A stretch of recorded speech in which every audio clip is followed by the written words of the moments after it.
بسم اللہ الرحمن الرحیم۔ ممنوعہ فنڈنگ کیس فیصلہ خلاف ہونے پر تحریک انصاف اور عمران خان کے خلاف کیا کارروائی ہو سکتی ہے، مزید جانیں آپ اس ویڈیو میں۔ الیکشن کمیشن آف پاکستان کے سابق سیکرٹری اکنور دلشاد کا کہنا ہے کہ فارن اور ممنوعہ فنڈنگ ایک ہی چیز ہے۔ اسٹیٹ بینک کی رپورٹ میں فارن فنڈنگ ثابت ہو چکی ہے۔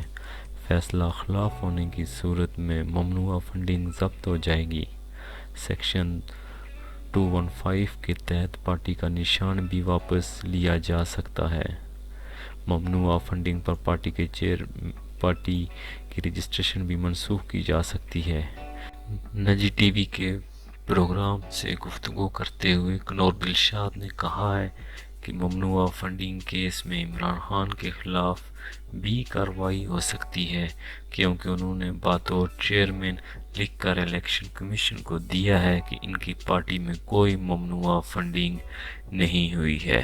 اگر فنڈنگ ثابت ہوتی ہے تو عمران خان کے خلاف غلط بیانی پر آرٹیکل 62(1) کے تحت کارروائی ہو سکتی ہے۔ انہوں نے کہا کہ اگر الیکشن کمیشن کی طرف سے ممنوعہ فنڈنگ کیس کا فیصلہ آتا ہے تو اس کے خلاف سپریم کورٹ سے رجوع کیا جا سکتا ہے۔